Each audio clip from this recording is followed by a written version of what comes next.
Hey, everybody, welcome to the Grow Yourself podcast. I'm your host, Kevin McNulty, and this is your personal development school of growth, where each week my guests and I will bring and break down big ideas and practices that will help you learn, grow, and succeed in life. Thanks for checking us out. Now let the growth begin. Welcome, everybody, to another episode of Grow Yourself, your personal development school of growth, where we dive into, topics, deep topics, that we hope will shape us, teach us, help us think, push us to grow, to be better people every single day. And today we're diving into a topic that I think a lot about. In fact, have done so my entire life. It's really a fascinating topic that revolves around the unseen forces, the unseen forces that guide us, that guide our past, that shape our lives. For me, it's God, but my guest has an interesting term relative to his book, fascinating term that he calls the invisible architect. In fact, he did write a book about it. So for many, this divine guidance, that orchestrates our lives, it's mostly beyond our understanding. Even those who study and who dive deep into it, there's still so many unanswered questions, but this is why, and maybe we'll get into this later on, why faith is necessary. I mean, if we knew everything, what's the point of having any sort of faith? But how many times have you encountered situations that, seemed divinely appointed, or, felt moments, of profound insight that seemed as if God himself was speaking directly into our hearts?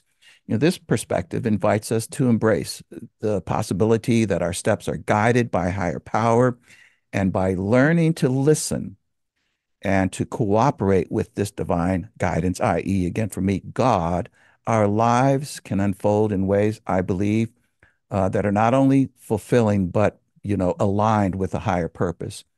So today we'll explore these divine interventions with someone who has experienced and learn to heed this sacred guidance.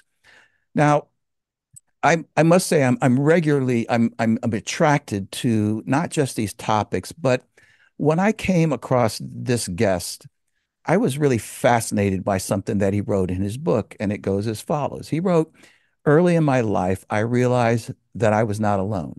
Indeed, I had the ultimate best friend, a bodyguard, counselor, consultant, assistant, and personal life architect. Who may you ask?" Unquote.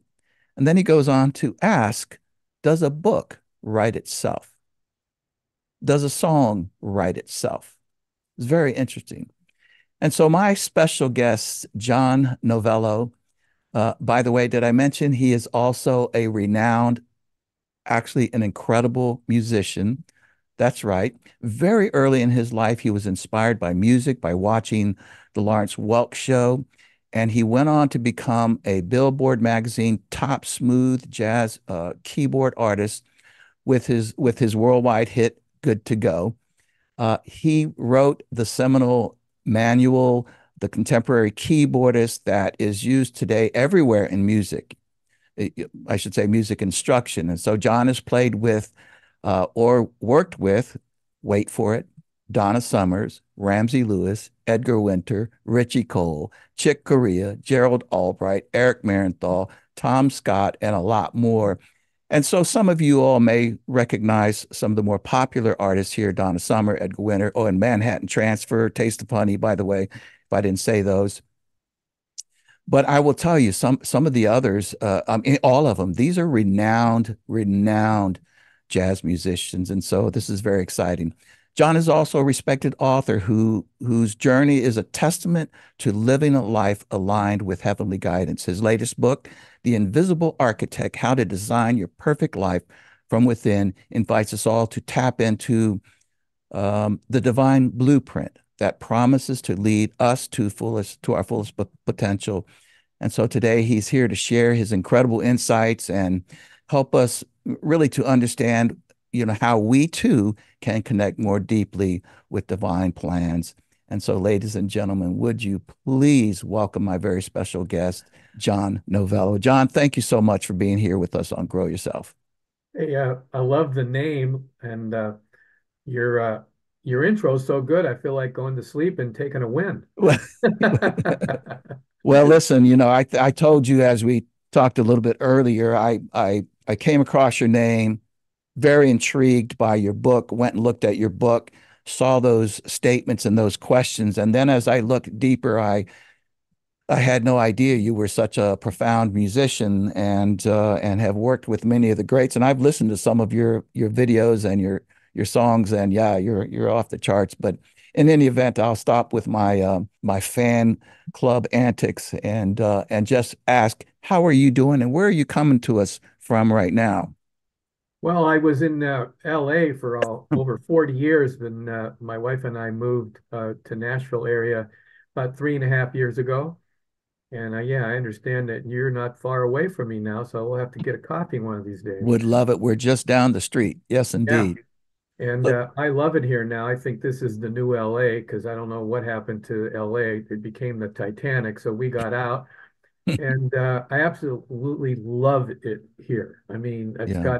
it's got the only thing I miss, but even then I can get my ocean fix by driving down to Florida where my daughter lives or Oh, going back sweet. to LA, whatever. But other than the being landlocked, there's nothing here that that I just freak out that I'm here, I'm so Yeah. humbly, I'm so glad. No, that's fantastic. Well, I will say, even though it's 3 years later, welcome to Middle Tennessee, and we love having you. Um, so listen, before we kind of get started, I just like to, I want to, even sort of before I get into some of the questions, because I want to ask you about your incredible musical career and then get into your book. But I'd first just love it if you would spend just a few minutes, John, telling the audience about, who is John? Tell us maybe a little bit about your upbringing and where were you raised, your parents. I mean, anything like that. Just some insight Sure, into what makes you who you are. I'd be glad to. Well, I'll preface it with this lifetime. I was born in Erie, Pennsylvania. Well, we used to call that dreary Erie or the mistake by the lake. Don't get me wrong, it's a great, great town, Yeah.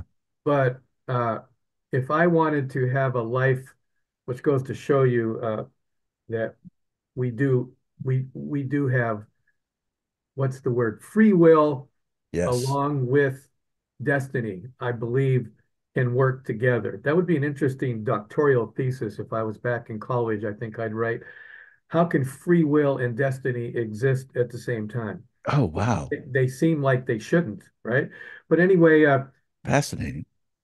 picking Erie, Pennsylvania, and an Italian Catholic family to grow up in hardly seems like the right choice if one wanted to become a jazz fusion uh, musician. But anyway, I ended up doing that anyway. Just goes to show you, if your script's been written, it can still happen. So I grew up in Erie, Pennsylvania, and at the age of 3 or 4 years old, I saw, which goes to show you a little bit my age. I saw my parents loved the Lawrence Welk show, and I Mhm. saw Myron Florin, the accordion player. At 3 years old, I was sitting on the ground. I'll never forget it. I saw the keyboard, and that's the first time I heard, which eventually became my higher self, inner self, and I named God the inner invisible architect. The voice spoke to me for the first time that I can remember and said, point to that. And it was clear as a bell. Wow. Point to that. And at 3 years old, I just pointed to the TV, and my parents thought that it meant that I wanted to play the accordion. And they thought it was cute. Few years later, I'm taking accordion lessons. And I don't know that I like it or not like it, but I liked music. And luckily, I was studying from an accordion teacher who was a pretty amazing piano player as well. And he became my first mentor. And around 9 or 10 years old is when I really, really started to get into it. And eventually, I started getting interested in the concept of playing in a band because I'd see that on TV and I thought, well, maybe I could do that. And, when things are orchestrated, that manifestation just starts happening as long as it's passionate and it's very clear, which I talk about in my book. And next thing you know, I met somebody and I got invited to join in their band. And Mm. I was studying lessons, and therefore I was the one that was more trained than anybody in the band. So I became the leader, and then I started arranging the songs, and one thing led to another. And talk about orchestration. There was a band in those days produced by a producer called Roger Karshner, and he produced The Outsiders, and they had a big hit way back in the day called "Time Won't Let Me." And uh, my band was the top band in the tri-state area of Ohio and Pennsylvania, New York. It was a big snowstorm, and this famous producer was traveling from New York to Cleveland, had to go by Erie. The weather was so bad that he had to get off the freeway, and he saw a Holiday Inn or a Ramada, whatever it was, and he went in to get a room for the night. He was only 2 hours away from Cleveland, but it was too bad. Yeah. And then he came down into the bar room, and my band's playing. Oh my goodness. You can't make that stuff up. You It can't. just Yeah. happens. And we were about to go home. The club owner said, "Hey, it doesn't look like anybody's going to be coming tonight." And just before he came, a busload of people that were on the freeway had to pull over too. So about 25 or 30 people go into the bar room. They check in. And then this Roger guy comes in. And so the manager comes up. He says, "Hey, forget about going home. We got a bunch of people in here. You need to go play." So we went and played the last set, and little did I know about this producer. So at the end of the night, this guy comes up, and most of the time that's some kind of drunk asking you to play Misty. Right. Yeah. So he comes up to me and he goes, "You're obviously the band leader. Like, I have a question for you guys because I really, really like you." And he goes, "Are you guys signed?" I didn't even know what that meant. What the heck That does is "are you hilarious. guys signed"? I mean, we're in a small little town. And I kind of went, "Well, I don't really know." And he explains it and he goes, "Well, you are now." And Oh, I'm like, wow. "Wow." So 3 weeks later, we get contract in the mail. Don't even have an attorney. Don't And know how old are you anything. at this point, John? I'm 18. I'm a senior, Holy crap. senior in high school, 17, 18 years old. And just getting ready to go to college as a freshman. And Cleveland was 2 hours away, the bigger city, and that's where he lived. So next thing you know, we're driving up to Cleveland and recording a single. In those days, it was a 45, right? Side A, side Hmm. B, and Hmm. they would release a single in the area. And if it was a hit, then you'd finish the album, right? So we did it. Next thing you know, we've got a hit record in the area, number three. We're on all these TV shows. And Wow. so my music career was effortless. I started playing accordion, transferred over to playing a farfisa in a piano, and then I heard about the Hammond B3. And next thing you know, I'm in a band. Next thing you know, we're discovered. Next thing you know, we have a record deal, and everything is going like I think maybe it's supposed to be. I didn't know it's supposed to be hard. I found out later that it can be hard.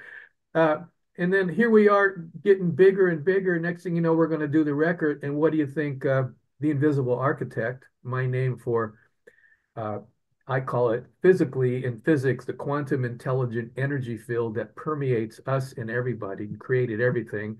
We'll talk about that later. All of a sudden, our singer gets drafted. Those were the days of Vietnam War, Oh and my we get goodness. dropped before we do the record. The record deal gets taken away, and there I am after all these successes and wins in Erie, Pennsylvania, with this hot band, no record deal. We don't know what's going on.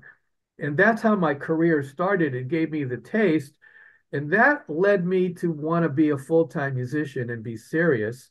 And after I graduated college, which I was a major in math, believe it or not, and a minor in music. Actually, I can believe that as a musician. I can believe that, but go ahead. They are pretty related in the end. Well, I've concluded that particularly keyboard players, I think I mentioned to you that I played in a group in the Air Force called the Air Force Tops in Blue. It's too long to explain, but Dwayne Smitty Smith, I know Right? he's going to watch this, and I know that you knew him, and that's where Smitty and I worked together. But I remember I did 4 tours along with my wife, and it seemed to me that keyboarders were either one of two things, that they didn't read and they were, just had a ton of rhythm, very creative.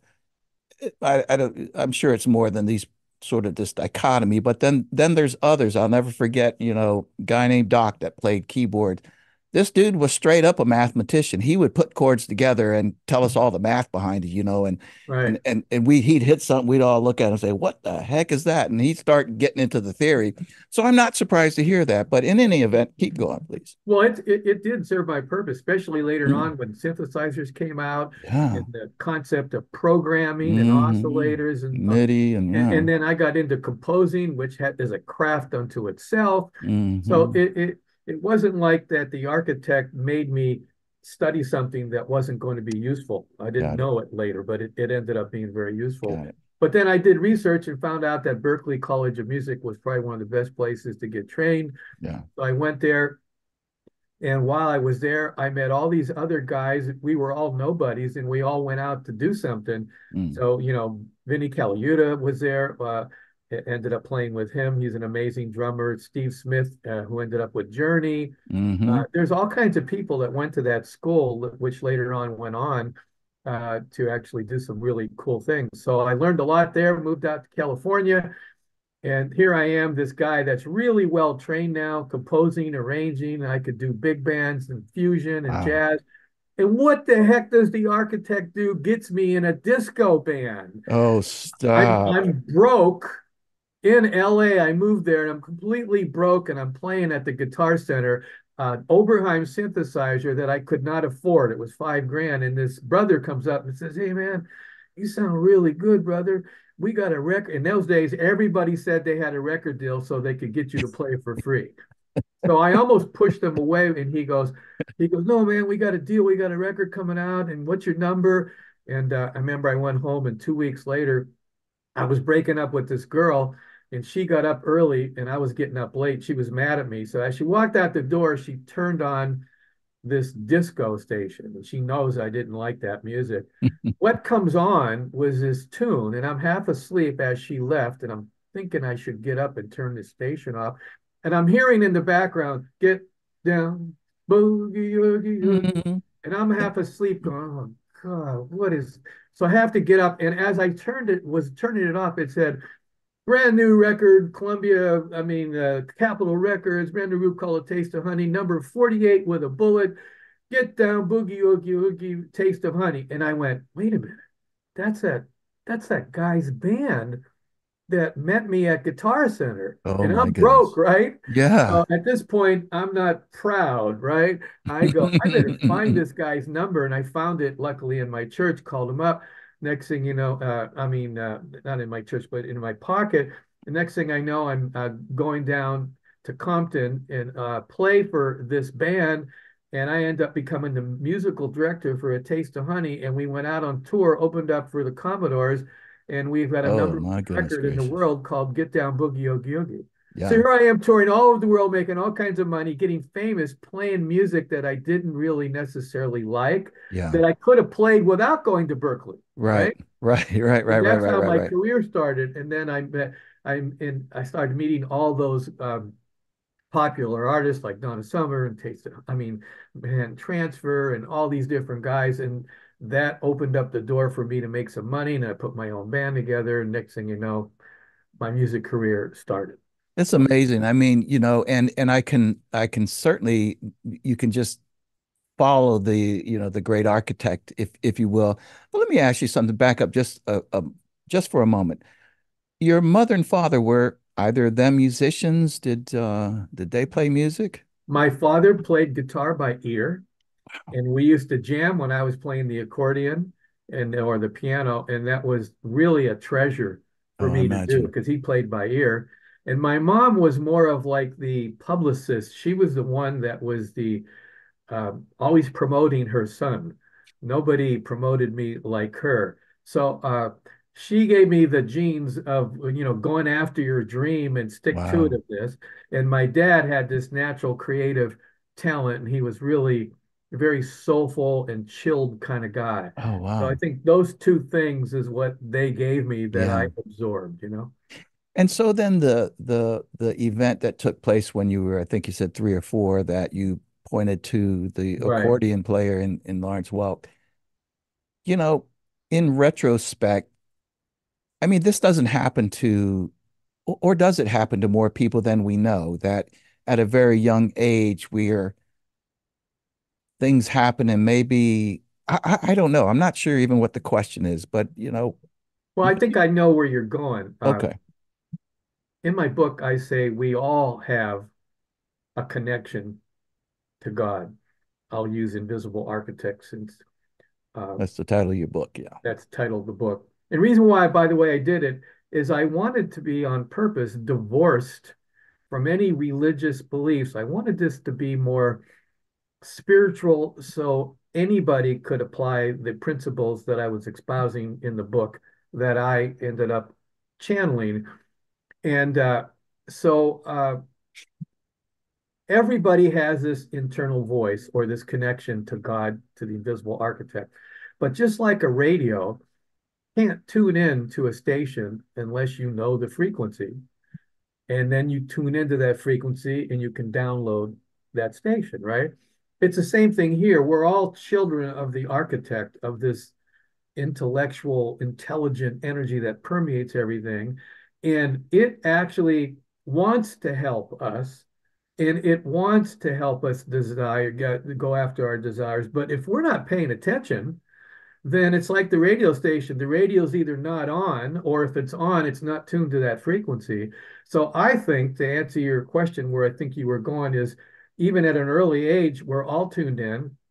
But for whatever reasons, which are above my pay grade, we either don't pay attention or don't know how to channel that energy or what to do with it.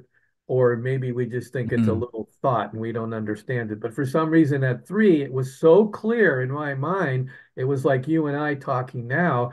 And once I heard it that first time and it made me point to the TV, that voice in me became an ally. It became my bodyguard, my companion. And it was almost like you know, that was my little hidden friend that nobody knew I had. And I thought that was just my thing. Later on, I realized that we all have this voice and it sort of talks to us when it's maybe necessary. So that was obviously a necessary thing in my script this lifetime. And that moment was important for me to pay attention. And luckily I paid attention to it. yeah, well, that's fascinating. That's truly fascinating. So now I'm gonna jump back into your music career because we are going to come back to your book and take a deep dive into that. So you were out in LA, you got with Taste of Honey, which I clearly remember that song. It seems to me it was around 77, 78. Is that right? 78, 78. 78.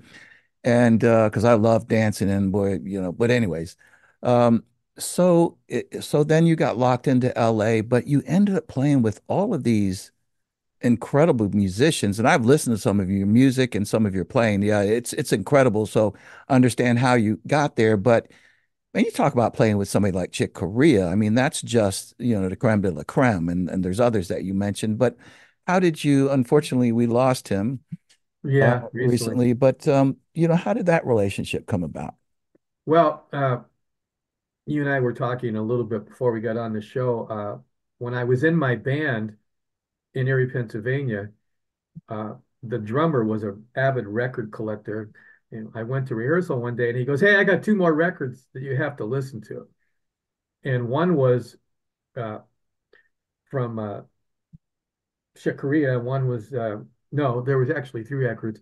One was Chick Corea, one was Oscar Peterson, 2 keyboard players, Oh my. and one was Edgar Winter, right?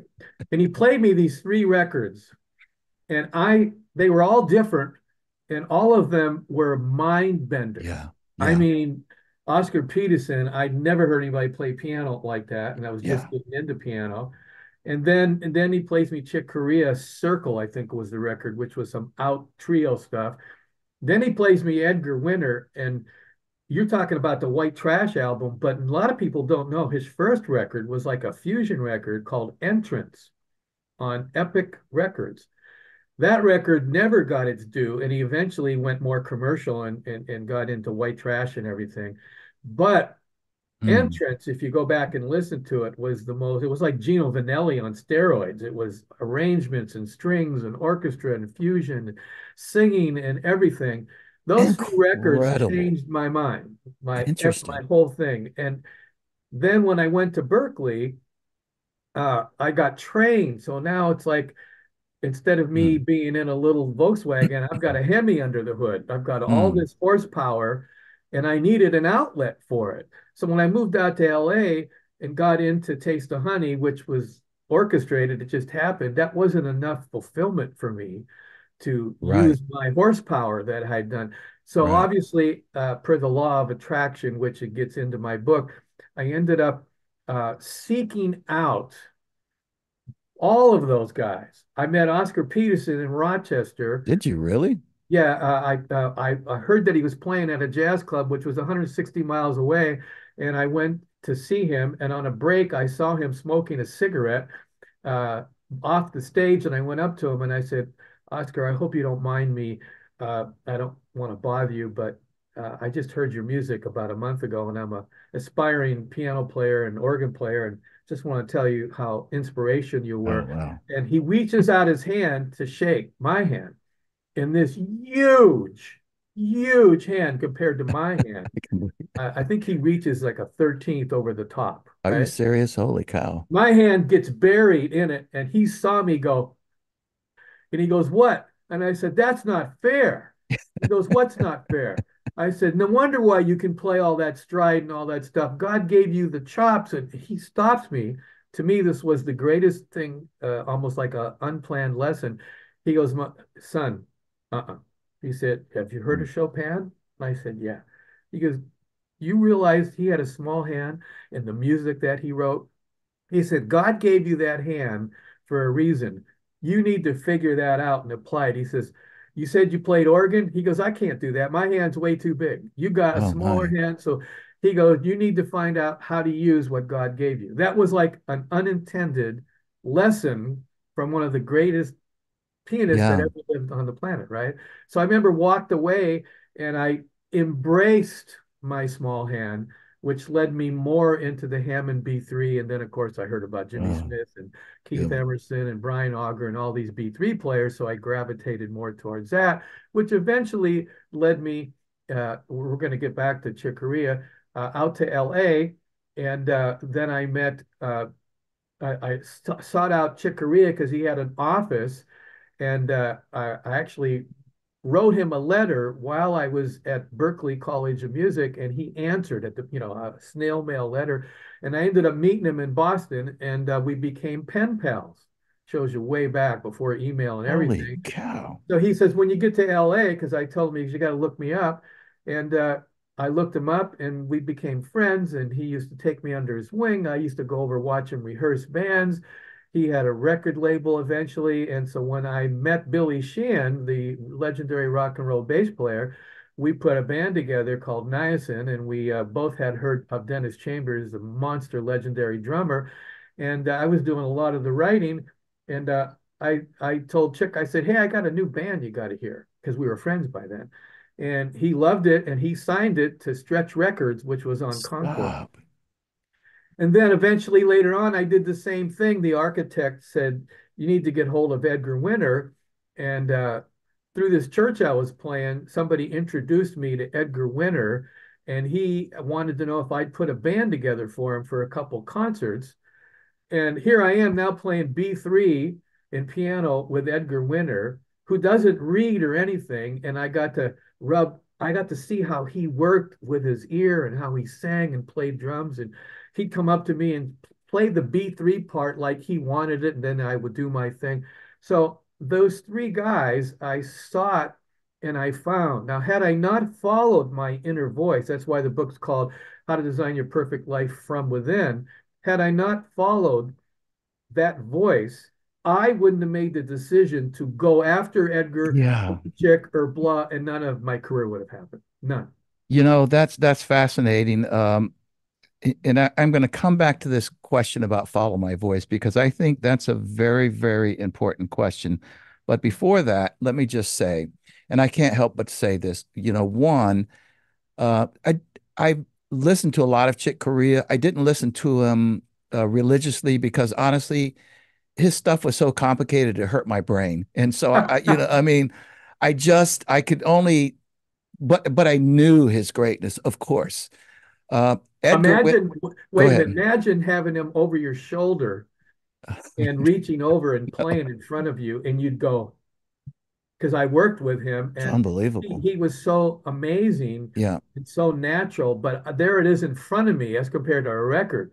yeah. So I couldn't even believe that I was in the midst of this. To me, that was God incarnated, you Yeah, know? I mean, a lot of people with musicians, I mean, that his, it's and for those who aren't jazz musicians or don't listen to jazz, well, I mean, I think he went way beyond jazz, but whatever the case might be, yeah, he's maybe one of the ultimate players, maybe along with Ramsey Lewis that I know that you knew and played with, Right.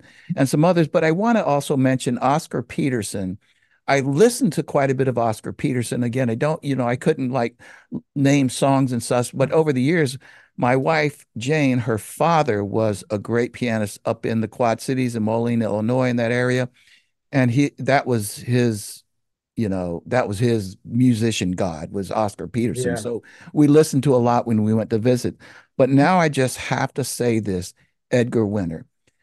Um, for me, the the greatest musician that I've ever come across, his album, Recycled, you know, I've turned that on to so many people and so many musicians, and I say you gotta, when you listen to one of those songs, you can't just listen to half of it because the greatness of his songs is that he takes it to it'll start off nice and funky or whatever, then he'll go to another level, then another level. I mean, to the point where your head is about to explode with like some of the notes that he'll sing or some of the musicianship. I mean, and I'm coming after you, Edgar Winter. You got to be on my show here. But anyways, he is the I'll see greatest. I'll see what I can do about that. I haven't talked to Oh, him in a long time, but I'm gonna maybe try to get a hold of him and tell him. that would be too amazing. That would be too amazing. But maybe just tell us a little bit about Edgar Winter, though, and what you know Well, about him. when I first heard his first album Entrance, I was flipped out. But then I heard White Trash, and I think White Trash, or was it They Only Come Out at Night, where he had a version of Tobacco Road on there. Hmm. Da, da, well, I was born, and he did this whole Texan thing. And Yeah. he got to the end, and there isn't anybody that screams in No, tune and doesn't even ever get hoarse than it's Edgar Winter. I mean, sick. and at the end of Tobacco Road, I dare people listen to how he ends it. And he goes, "Cause I love," and when he hits love, and I can't even do it, and he starts screaming for about 20 seconds with vibrato. Well, imagine playing with this guy live. This guy could scat, pick up the sax, jump on the B3, show the drummer, show the Drummers. bass player, everybody do the arrangement, and here he is legally blind on top of it. And then he's got a brother who's amazing as well, who we lost Yeah. as God well, rest his soul. Yeah. And I went on this short little tour with him, and we played all his hits, and I got to see the really behind the scenes authentic Edgar Winter, and I have never to this day, I think the closest consummate all around talented guy to Edgar Winter that I Mm. know really well is Stevie Wonder. Oh Stevie my. Wonder is I very get that. similar that he plays everything and he's a natural. Those two are just natural consummate musicians as compared to I had to study my buns off and learn the hard way. I'm not saying God didn't give me some talent to mold, Clearly but he did. Yeah. unlike Chick and Herbie and Edgar, these guys just were born with it. It just came out of them. I'm not saying they didn't work hard, but Of course. I was a late bloomer. I was one of those kind of guys that had to get trained and go through that kind of trial and tribulation to hone in and develop Yeah. my skills. But I'm yeah. Edgar, Yeah. salami. And I must admit, there are many times that I've said to God, man, I just think you weren't really fair about all of this. But in any event, but listen, so you went on to do a #1 Billboard smooth jazz hit, Good to Go, right? And with Right. Eric Marienthal, who's also another incredible musician. Can you, share this a little bit? How Well, did this after happen? I started niacin because I'd met Billy Sheehan through my first wife, who was a top vocalist in LA, and she was teaching a lot of the top people. That's how I met Stevie Wonder. She was helping Stevie Wonder with voice problems in his upper register. And Gosh. Stevie come over to the house, and then Billy Sheehan came over to the house because he had a band called Mr. Big, which he still has, and we got to be friends. And he heard that I was a B3 player, so he and I decided to do a tune together, and we did a song, and we loved it. So then we said, who are we going to get for drums? Because we wanted like a power fusion rock progressive trio, Wow. and everybody was telling us how good Dennis Chambers was, so we got him. Then And eventually just with Chick Corea. and just so people know that, B3 is Hammond B3, an Hammond organ. B3, one of the great organs ever made, right? Has that unique vibrato sound, I think, and uses a cabinet. I'm Yeah, if you look at all the bands in the late 50s, early 60s, and 70s, Steppenwolf and mm, Keith Emerson and all the soul yeah, bands, everybody had a Hammond B3 sound and organ in it. It was the staple sound. So when we put niacin together, that's the hidden message is niacin is vitamin B3 in the health world, right? yeah. So that's our little inside joke. We named How it because we didn't know interesting. what were we going to call this progressive rock fusion instrumental band. And then Billy's the one that said, "Hey, that vitamin B3, that would be cool." And so we named it That's B3, hilarious. niacin. But what was your original question you asked me about? Oh, so the good to go. So I was also teaching for survival reasons in LA, and this producer keyboard player called me up. He heard that I was one of the top keyboard instructors, and he was already an extremely successful hit producer songwriter. I didn't know that though. So when he came to me, his name was Andy Goldmark. He was just an Andy Goldmark guy, and he wanted to learn how to play chords better. He wasn't a great pianist. He was more of a producer songwriter. He wanted to increase his harmonic headroom. We started working together, and we're becoming friends. And I still don't know who he is. And then one day, for some reason, I looked him up and I went, "Oh my God, this guy's a multi-platinum songwriter, producer. He needs to give me a crumb. I'm just a struggling jazz guy. One day we went out and had coffee. I said, dude, let's co-write together, whatever. And that Gosh. never happened. But later, he calls me up. He said, my producer heard your niacin record with Billy Sheehan and Dennis Chambers, and he loved the B3 idea. He wanted to know if you would record some of my hit records. This guy's sold over 120 million records. It's Andy great. Goldmark, you have to look him up. And so I recorded a hit song that he did called Crush. Jennifer Page recorded. It was a hit record. And that became a hit in the smooth jazz world. My first, Mm, because I had never put out really a smooth jazz record, it was more fusion. And then, so that entered me into the smooth jazz world. And we did two or three records. And on our third record, um, one day I was in the studio and I heard this melody, The Architect at Work Again, which we're going to delve into in a minute. hmm And I carved this song and I thought, oh my God, this song is a smooth jazz hit. If anything is, this one is. I ran into the house, tried to wake my wife up and tell her she didn't want to wake up and ever. So the next day I sent it to Andy Goldmark because he was co-producing stuff with me. He agreed and he anchored me because I tended to go off being a fusion guy and a composer. I'd get too complicated.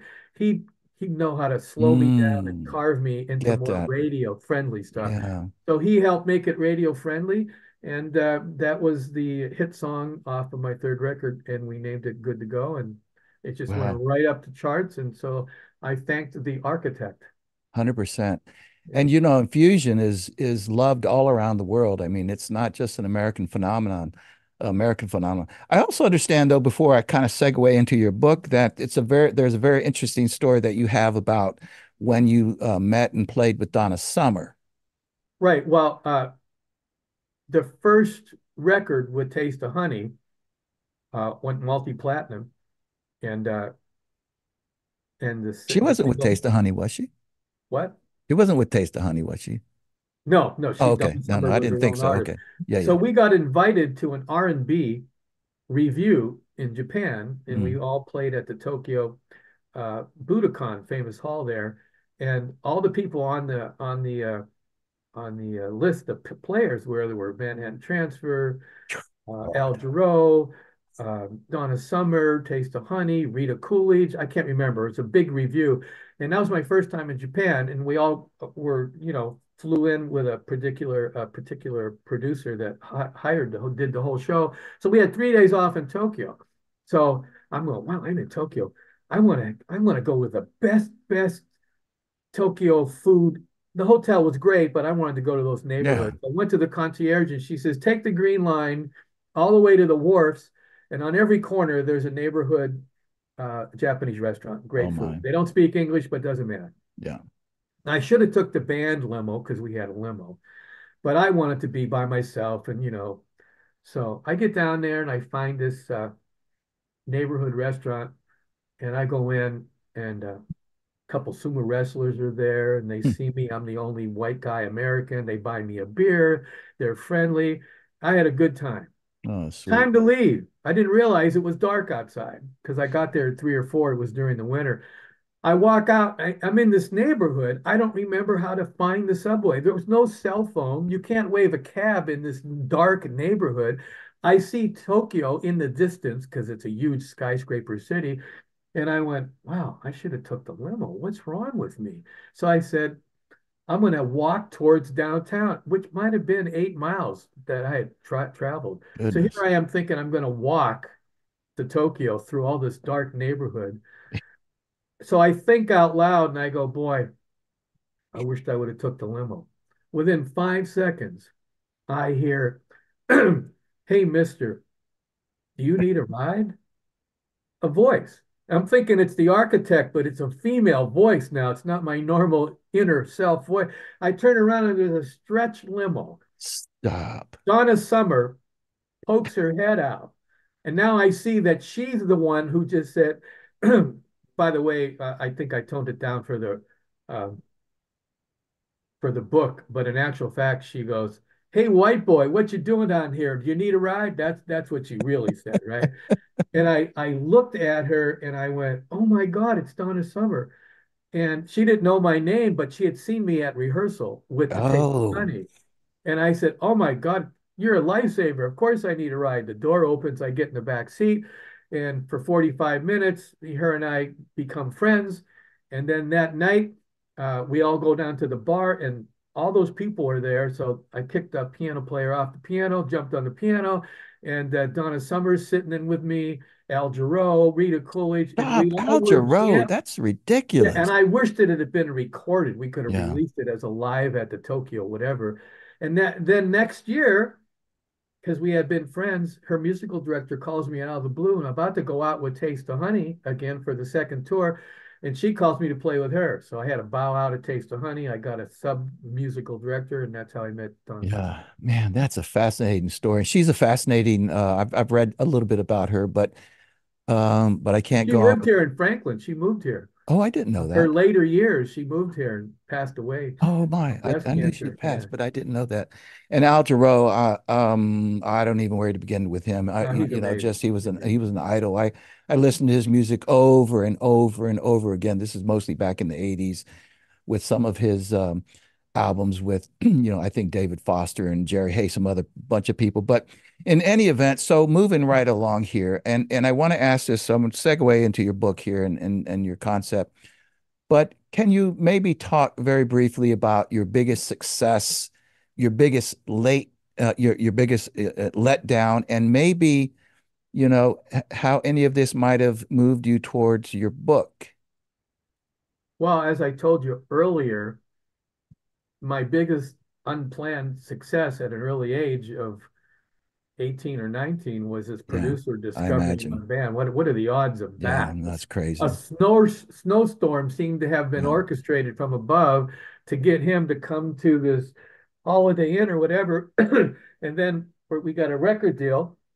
yeah, And then next thing you know, the singer's drafted and I'm it's unemployed unbelievable. again with a band in Erie, Pennsylvania. What am I going to do? Yeah. So that led me, of course, to become the concert musician and train and everything. Hmm. But those things, all the while that stuff was happening, this inner voice was happening with me that I discovered when I was 3.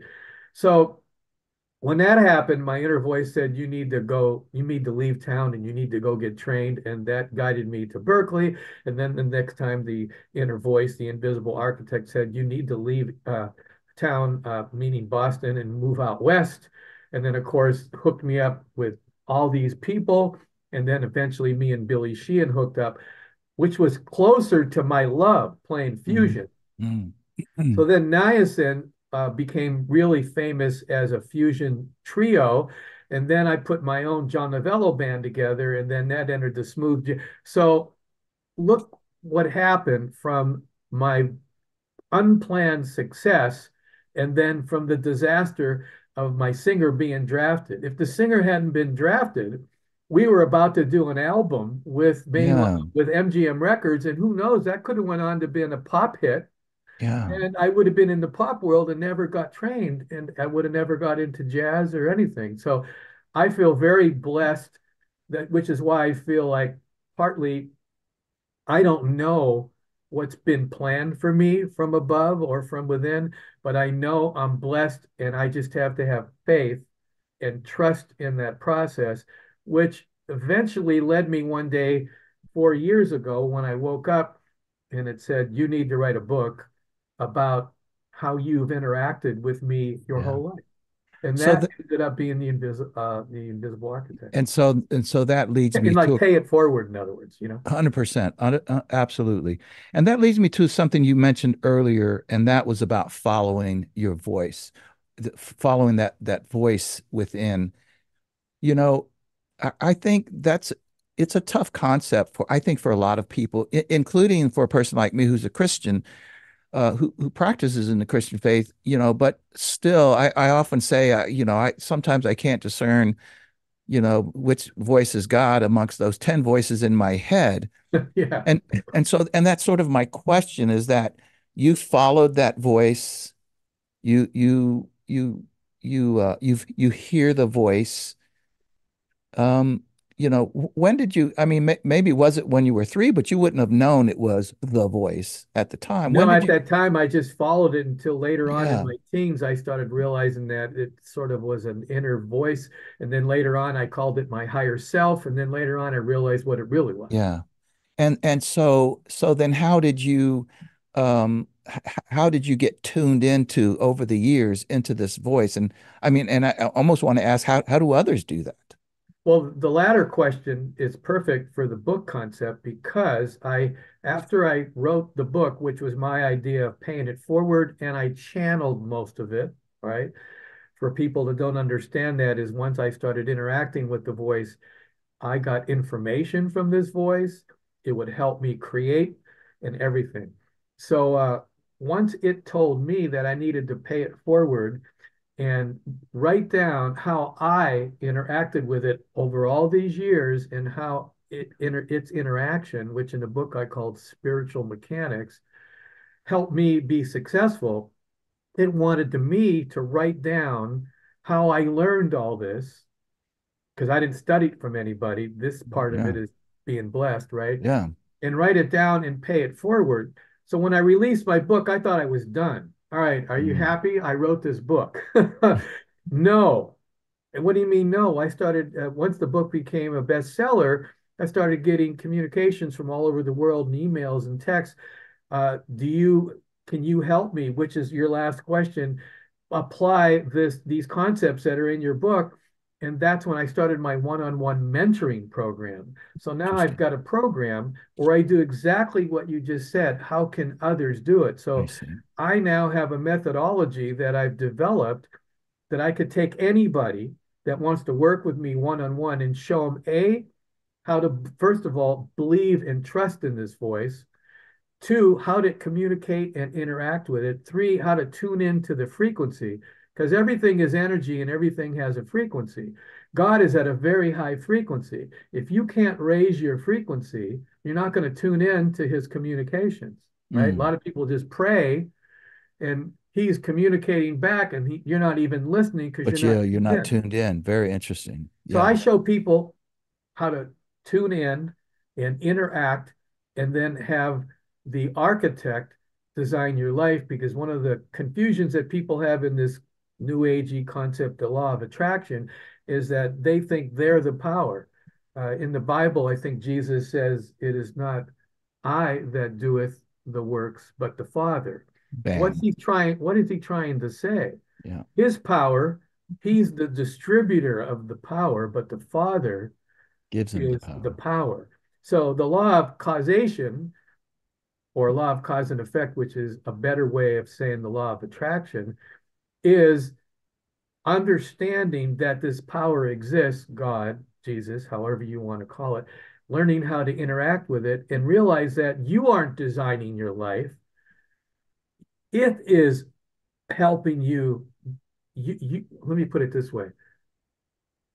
You have a desire, but that desire is manifested with the power, not you. It's not you positively thinking, I'm going to do this, I'm going to do that. No, you delegate that. And in Christianity, I Yeah. think the word surrender is the word that's Yeah. used a lot, right? Yeah, I used to absolutely. think that was a weak term. It doesn't mean you're No. weak and you're surrendering. It means like you've understood that this power is there and you need to surrender to that power and have faith and learn how to pray and interact with it and have it help you design your life. No, So you're exactly right. the book is about that, and then Yeah. the mentoring program helps people do that. Yeah, no, it does in the scriptures. I can't tell you exactly where that, basically, tells us to go to God like little children, with humility and curiosity and as a child would go to their father or their mother. So why? I mean, I think it's fairly obvious, but I'm still going to ask because you may have a much more thorough description of why you named the invisible architect. Why was it named the That's an invisible? interesting story because in actual fact, I had to pay attention because I didn't name it.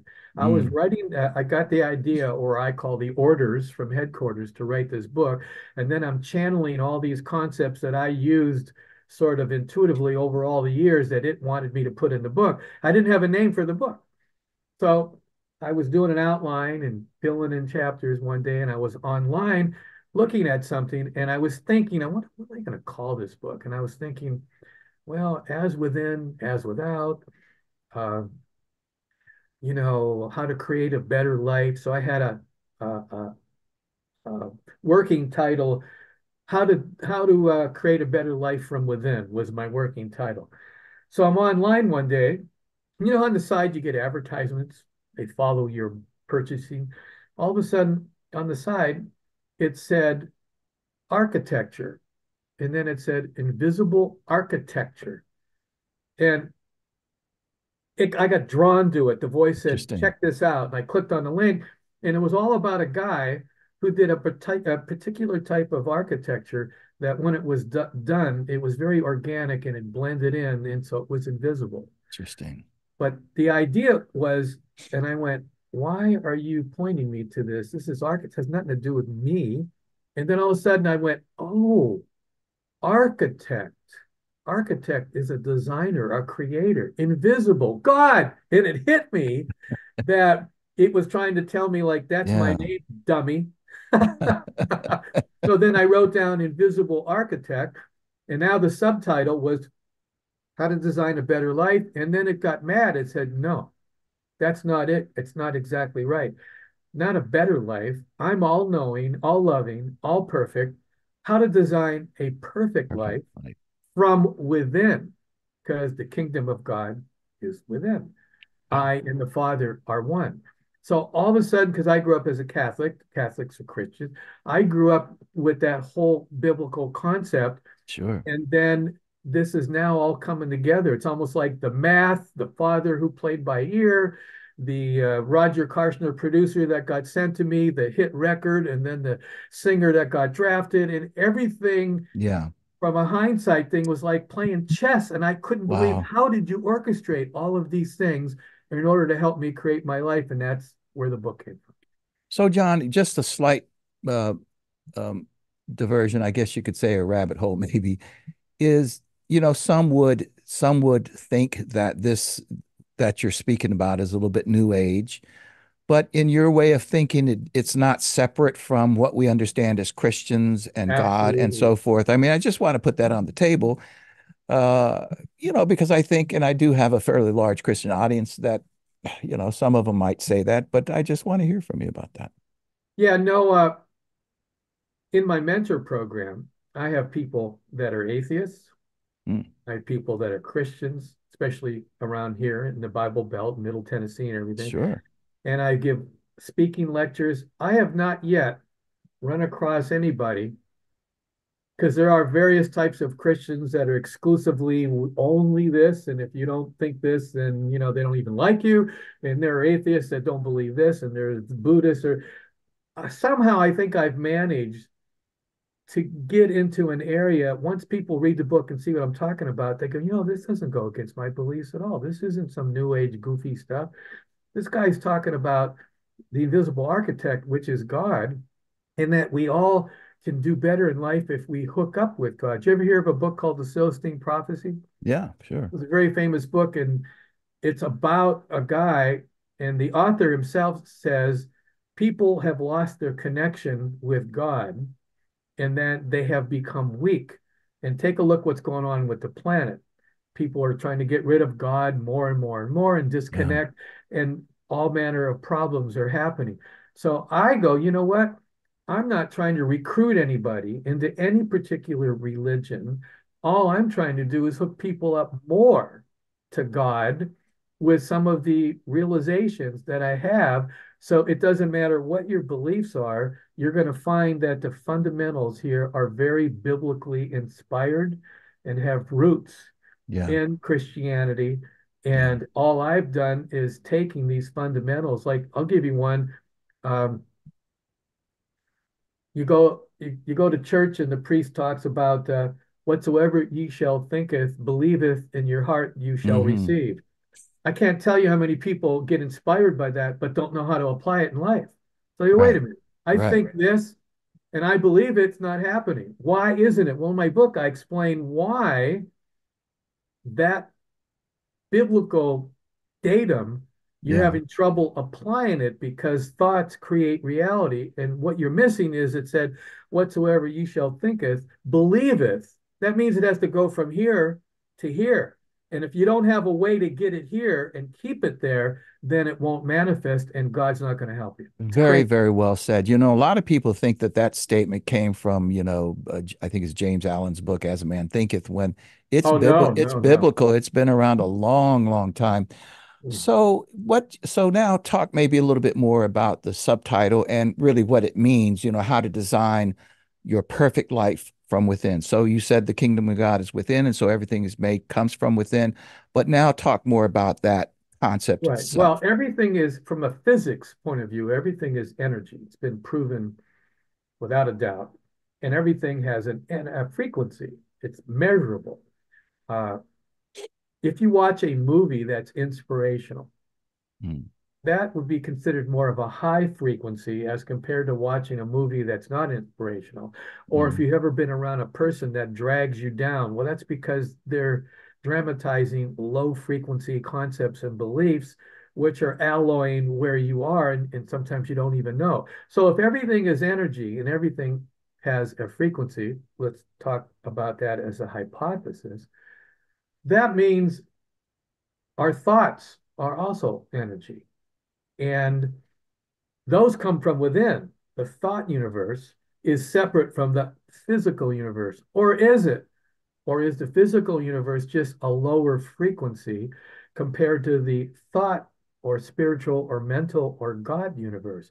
So the concept of the book is why was it said the kingdom of God is within? Why are there so many quotes as a man thinketh and Napoleon Hill talks about hmm the same thing and hmm it's all over the place. Well, because your thoughts are energy. And if this computer is energy and the physical universe is energy and thoughts are energy, that means we're all connected and we're sort of all one. Yeah.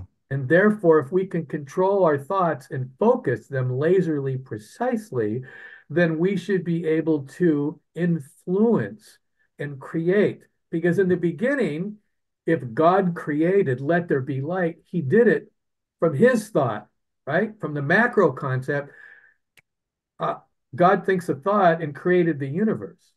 Well, if we're made in his in image his and image. likeness, we're children of God. We have that same power to elect. I'm not trying to be blasphemous here. No, That power is within us to use, and he's willing and gave us free will to use that. So we're sort of mini versions because we're his children.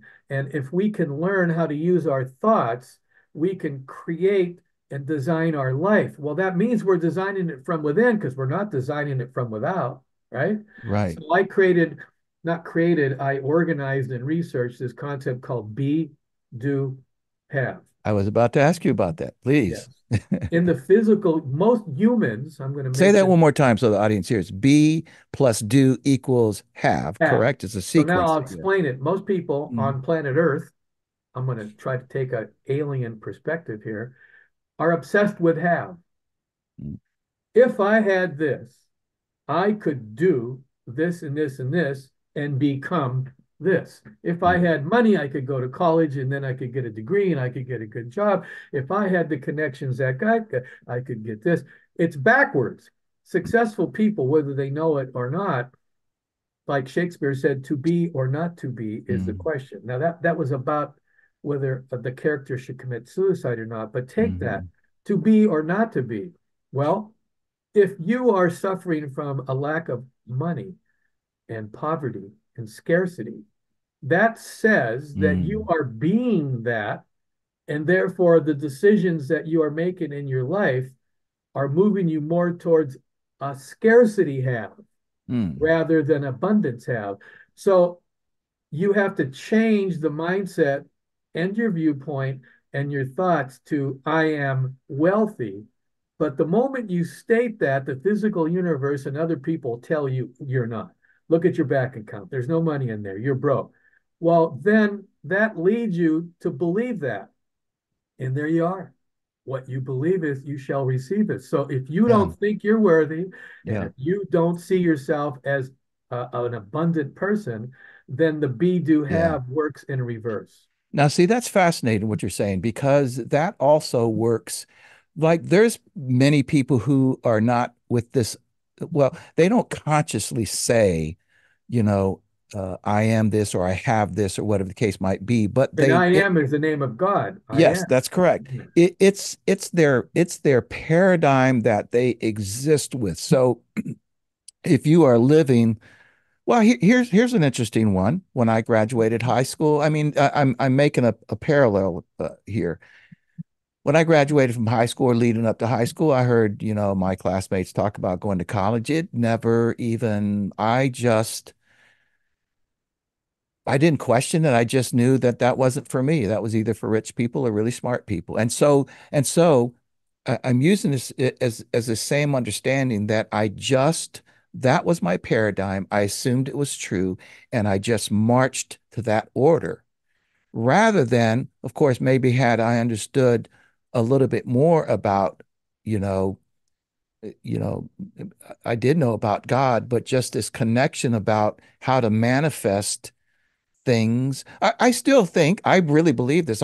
There's not much, even some really bad times that I would change my life because, I look at how things are right now, my wife and my kids and my life and whatever. And I'm like, yeah, this was uniquely um Meant to be. meant to be. That's correct. So I don't look back on my life saying, gee, I wished I'd have went to college, right after high school. I would be a completely different person. But I'm using that as the same understanding that we just operate out of this paradigm and don't realize that there are um, other ways of thinking about things and so forth. Right. So in the book, the be do have manifestation formula, as I call Mhm, it, when I work with somebody, I show them how to interact with God, the invisible mm, architect, and how to delegate the achievement of their perfect life to the power mm, and remain the distributor of the power. mm. And it's amazing the results that start happening. One Interesting. for one, I have success when I get people. So, first of all, you have to have faith that this power exists. You have to learn how to communicate with it. You have to learn Hmm. how to surrender to it, and you have to learn how to delegate it in your life. And that's all about the be, do, have. So the whole formula is in the book. But what do you do when counter thoughts alloy your desire? I call them dream thieves. Dream When you thieves. have, I am wealthy, you state that just like God said, let there be light. Well, we don't know during that creative process, did he have a negative thought after that? Did he go, let there be light? And Satan came in and said, no, you're not going to have light. If that happened, he must have kicked Satan out if that those are your beliefs, right? Hmm. So if you go, I am wealthy, but your bank account says, no, look at all these bills and you don't have any money, well, that's a contrary thought. How are you going to handle that? Right. Because it goes against what's in your heart. Well, then you Great have to question. learn how to control your thoughts. So if you counteract it with the ideal thought, so if you say, I am wealthy, and your bank account says, well, you're not, you're in denial, what would you do if you were walking down the street and there was a pebble in your shoe was hurting you? Would you just keep walking on it, or would you Good point. stop, No, you'd take your stop and shoe, take it out. take the pebble, get rid of it? Well, Hmm. here's an interesting physics. No two objects in the physical world can occupy the same space at the same time, right? Correct. Scientists have proved that. Correct. Otherwise, your body would fall through the ground. Yeah. Guess what? In the thought universe, no two thoughts can occupy the same thought space at the same time. In sequence, they can. You could say, I am wealthy, I am poor. But you can't say I'm wealthy and poor. It doesn't work together. With Interesting. that concept, the law of thought substitution says if a negative thought comes into your space that takes the wind out of your dream or your sails, I call them Mm. dream thieves, all you have to do is substitute the positive thought or any positive thought.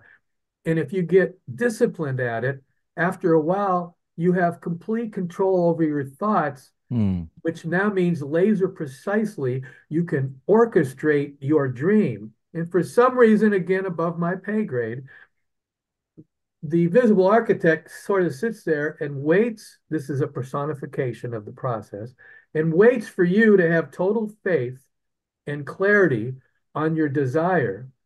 In other words, it goes, oh, it went from here to here. He's ready for me to step in and I'll help him manifest his perfect life. It's Fascinating. the craziest thing. So I have to show people how to control their thoughts and become laser precise. Then we look at their dreams that are struggling or not achieved, and Yeah. then we apply the be, do, have formula. Unfortunately, it's very difficult to do without a mentor. I'm not saying it's impossible, but I think that's why Napoleon Hill talked about the importance The of a mentor. You have mastermind. Yeah. accountability Mhm. and you have somebody who's an expert at showing you how to interact. And of Mhm. course, that's what the priest is, the Sure. pastor for on church. But unfortunately, it picks you up maybe during the sermon, then you get back into life, and then Yeah. life beats you up again. And now you got to wait till next week, or you're reading your Bible. It, Yeah. I don't think we're meant to do this all by ourselves. This is fascinating what you're saying, and much of it makes so much sense. So, for instance, just breaking it down a little bit more, even into just very simple, practical terms, and this happens to me, and I explain this sometimes as a coach, that um, I can hear people get really excited about something that maybe we're talking about and that they're going to do, and they start to see the path and they're like, yeah, oh yeah, and they get really excited. And you can feel the energy. I mean, it's really up there. And then what happens is we hang up the phone. Well, it's a cell phone now. We hang up the phone, and when I speak to them 2 or 3 or 4 weeks later, they hadn't done anything because the negative thoughts cut them off at the path, and the negative thoughts overcame the positive thoughts. In other It's the words, dream thieves. the dream thieves, Exactly. it just, and in very practical terms, it just takes the steam out of you and you don't do anything. You don't Yeah, so the do. formula now, instead of B in my book, it's called spiritual algebra. Mm, B is your BE, D mm, is do, and H is have. So mm. B algebraically plus D equals H. H. So if your B is to be a successful jazz musician, and then your do would be all the things necessary to achieve that, and Hmm. then the have is the result. Well, Mm, what happens is, explained spiritually algebraically, is B minus C creates different decisions, do, which creates less than H, because C are counter thoughts, counter beliefs against you. So you have to have predominantly laser precise thoughts, and they have to be consistent. So the consistent do happens to create the have. And do is two parts. It's what you do to support what the architect does, because the architect is the power. It can create things way beyond your imagination. You're doing this, and decisions Yeah. are there to support these amazing things. Like, look what was orchestrated in my life. Yes, it orchestrated this famous producer through a snowstorm to come to the Ramada Inn, Yeah. but I still had to then make decisions to go to Berkeley and to support what the architect was doing. The architect orchestrates these big things and allows you to have free will to support what it's doing, but you have to believe and trust in it. And there's where Wow. the one-on-one mentoring. That's So powerful. I'm sort of like trying to be a pastor to people on a Hmm. one-on-one basis. Yeah. Well, that was just a fascinating topic. And again, as a Christian, just processing some of these things, you give some very interesting understandings about how things might work. And that, ultimately it all comes from God, as I think you are articulating. And so when you talk about manifesting things that are to be, that are meant to be, if you want to put it that way, you can't. It's an interesting. You can't do that without being connected to God. Now we know that people are successful, but I'll tell you, the number of successful people that I run into who are miserable in their lives in my way of thinking, is because they didn't pay attention to where God was taking them. So the skill was there, maybe the natural talent was there, maybe they did a lot of things, but then they pursued something that was maybe just self-fulfilling. It's more narcissistic There it is. than aligning with the creator. Yes, there I you think go. that's really, it's like, how do you want to get to point A? You want to get there with the creator, Yes. or do you want to try to like, oh, well, me, I can still do this. So then you do start getting success, but at some point, there's a diminishing return because, like, what's his name says that wrote the Celestine prophecy, as you become more and more separate from the source, Hmm. the invisible architect, God, Jesus, you become weaker and weaker. And your decisions start, I think, be almost like I hate to use this analogy, Star Wars analogy. You're unintendedly maybe going down the dark side. Dark side. Yeah. No, And you still can have power, but what are you doing with this power? yeah. Are you really servicing others? Because you service yourself best by servicing others. To give is to receive. 100%. Gosh, so well said, and I almost hate to go here, but I think that's the state of our country, John, that Yep. we are taking God out of so much. Separateness is creating divisiveness, which is creating the room, depending on your beliefs, for the evil Yeah, to activate itself and come yeah. in. I've heard, I don't recall if this is in the scriptures or not, but I've heard this notion that sin is in fact separation from God, Separation from God. you Yeah. know. The I, ultimate, it's yeah, amazing how it all it all eventually comes around. You can't escape the fact that can't. our power is from there. That's And right. Jesus obviously figured it out where he could do his be, do, have, and create miracles with who? The Father. Yes. And he was That's right. trying to tell us that in various parables and allegories and things like that. Yes. A lot of times we misduplicate what is said in the Bible and don't know how to apply it. And that's why there's too many versions in denominations because it Right. just gets spread all over the Yeah. place. It's hard to sort out the truth. Yes. No, no, that's the very, very well said. And I've said that many, many times about the sorting out of truth and how much more difficult it's become. Well, listen, in the few minutes that we have, first of all, before I ask you to share where people can find you, I'd love for you to take a moment to share anything else, John, relative, concepts in your book or other things maybe I just haven't asked about. Is there anything else that you think is important for our audience to know? Well, Maybe a question I haven't asked. I mean, there's a million I haven't asked. I think that the fact that we are all one, but at the same time, we have our own spiritual signature. In other words, a drop in the ocean Mm, is part of the ocean, but it also, a drop is its own individual. So when uh, we are created from the image and likeness, and the spirit is in between and in us and everything. A lot of people get lost because they lose their connection. And if you, what's that old movie a long time ago, The Bodyguard, about this kid who was always getting beat up in high school, and then he befriends somebody who's not in high school anymore, but now this guy becomes his bodyguard. So now he's stronger. So he goes to class and everything. He knows he's got a bodyguard. He doesn't have to take any stuff from the bully. In actual fact, he's already strong on his own, but he's only strong because he knows yeah. he's got the bodyguard there. So, like I say, Wow. I don't know if I have this little statement handy. Let me just see, because I'd like to quote it exactly if I have it handy. Please do. Um,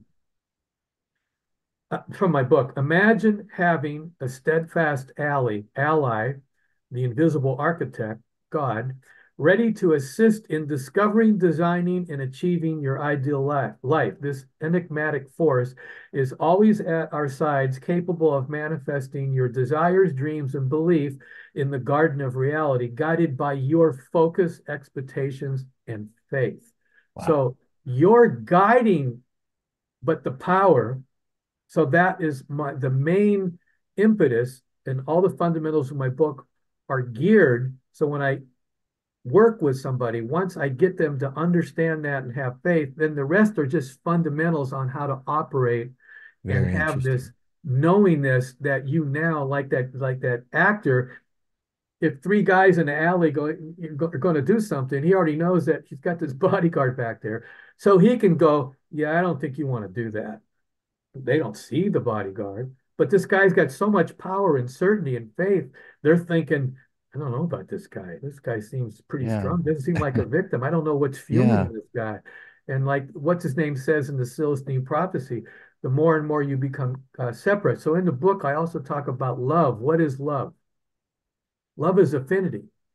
When you're one with something, like you would know this, playing in the zone, a great player, when they're in Hmm. the zone, what's happening? They're one with their channeler and they're one with their instrument. They're all one.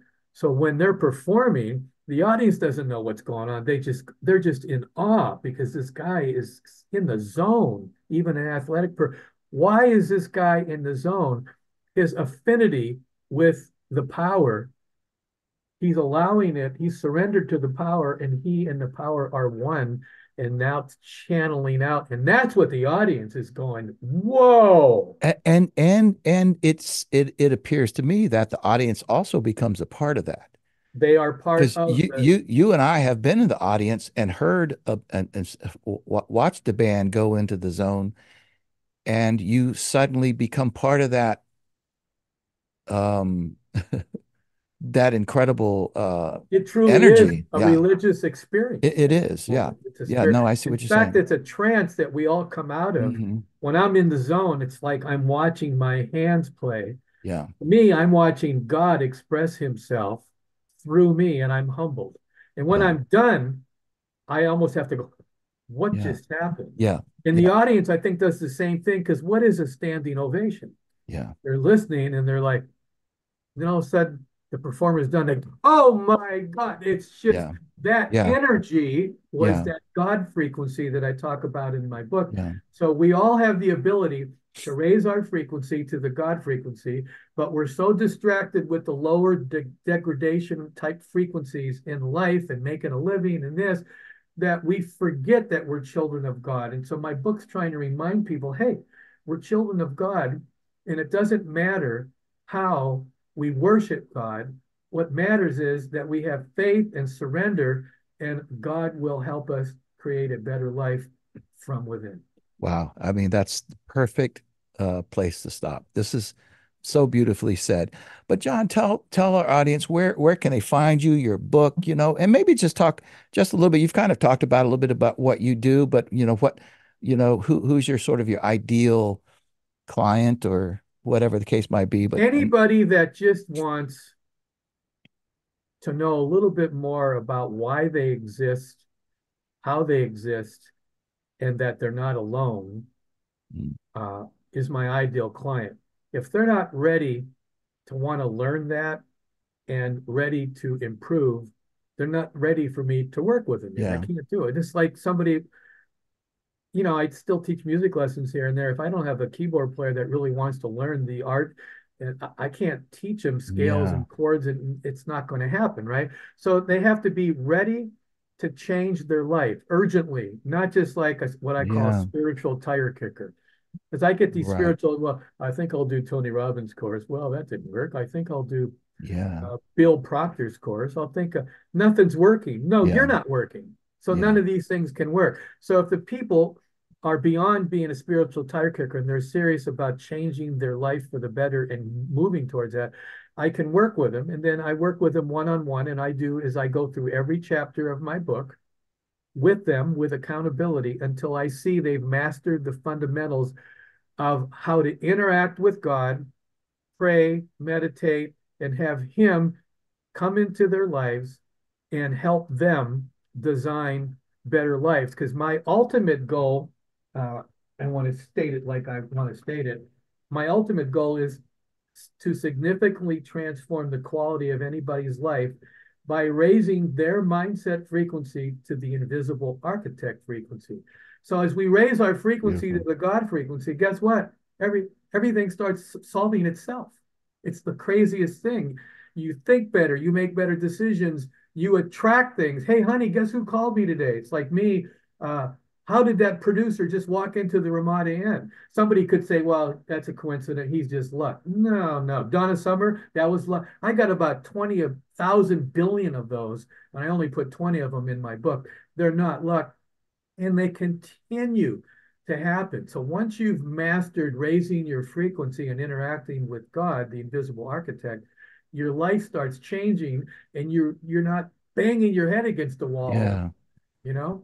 Man, that's so fascinating that you say that because I think that, and I've said this on probably many episodes that I used to, I've spent a lot of time contemplating this idea of surrendering to God, of having faith in God, of knowing, like you said, that God's your bodyguard, but trusting that God's actually got your back.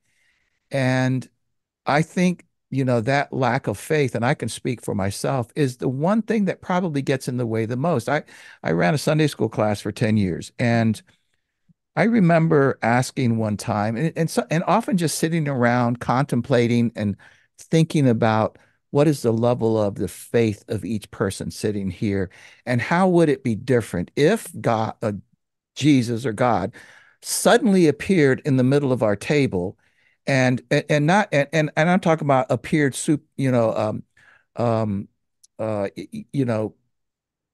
of nowhere. I'm not talking about Yeah, just and walk through in a the way door. that they have no doubt now. Correct. There you go. That's right. How No would more that doubting Thomas. You're like, oh my Oh, God. 100%. That's right. Okay. And so therefore, how would that change the way that you lived your life in accordance Everything to God? changes. And that's the point, that this doesn't happen to people. And so therefore, people are, and I can speak for myself, I do struggle with questions and understanding whether I'm interacting with God a lot. But the point that I'm really trying to make is that you know you you have to get to that place in your faith that God's there, right? You're not going to walk that alley going, I think God's got my back. Well, it's a catch 22, isn't it? Yes, Faith isn't just well, let me believe in this and see what happens. No. you're right. Uh No, it doesn't work that way. Faith is an actual energy source and it's a catch-22. Well, in order to do this, I have to have faith. But I actually, in order to do this, wait a minute. That's why the first milestone to achieve when I work with people one-on-one is understanding who or what God is, the invisible architect, and how to understand and have faith that it exists. So Yeah. there is a way to get to the point where you just said, wouldn't it be great if God just appeared and then it'd Yeah. be easier to have faith? Yeah. That's not how the game is rigged. I hate to use the word rigged. Yeah. And it wouldn't be faith, by the way, once Then you it are wouldn't be certain. faith, Yeah. right? Like Hmm. Nah. when you see Bruce Lee hit somebody, then you know he Yeah. hit somebody. That's But right. can you have faith that you, Hmm. that's the thing that has to be established. So Yeah. when I work one-on-one, once we establish that, and I did this with an atheist, which was now that I know I can do it because I did it with an atheist, Interesting. Yeah. then everything follows from that. Hmm. So the way people can hook up with me is twofold. My main author website is very simple, Hmm. johnnovelloauthor.com. Perfect. And you can reach everything from there, buying my books, hiring me, questions, whatever. But then I have a separate mentor site. Mm. My one-on-one mentoring site is go.johnnovelloauthor.com/register. And it's you can register and watch a video about my mentorship and what's all involved and look at success stories and get all the details. And then you can even book a consultation with me, which is free on a Zoom call where I'll answer all your questions and show you all the business and how I work together. And so those two sites, the main site, johnnovelloauthor.com by Hmm. itself, and the mentor site, go.johnnovelloauthor.com/register. And that's how you can get a hold of me. And my music site is keysnovello.com. Keysnovello.com. Like Yes, the I've seen that. keyboard, keys, Yes, Keys, Keys, Keys. Yeah. novello.com. And all of those, of course, will be in the show notes and people will be able to click right on them. And obviously they can go to in on Amazon. You've got, by the way, I think 3 or 4 books that you've written, right? There's others in the music realm, I Yeah, believe. there's several music books, and Hmm. I wrote another metaphysical book about my communications with my wife that passed away from breast cancer called The Song That Never Ended. That's Hmm. all about getting people to understand that people really don't die. We're eternal spirits, There you go. and it helps people through loss and through grief. That Yeah. was that book. That's beautiful. That's beautiful. Well, my wife happens to run the Tennessee Philharmonic Symphony. So Wow. gonna have to get you down here into Murfreesboro and meet you and I was just down there the other day. Isn't there uh, one of my favorite restaurants? It's in Nashville. It's called Penne Pazza, and I think they opened up an Italian did they restaurant really? in Murfreesboro. Probably they've been Penne opening Pazza, restaurants. I think. Yeah, Have to look for it though. yeah. Is that out at the fountains? In any event, yeah. Well, listen, I can't thank you enough. What a fascinating conversation. You're a fascinating man, very accomplished. Still blown away by all the not just your book and your writings and your thinking, but just such an accomplished musical career as well. And I just appreciate you so much, John Novella, for showing up at Grow Yourself podcast. Well, I owe it all to the invisible architect who I've surrendered to, and I love helping other people do the same. Amen to that. So Great. I'll look forward to having coffee with you soon. Thank you so much for having me. You bet.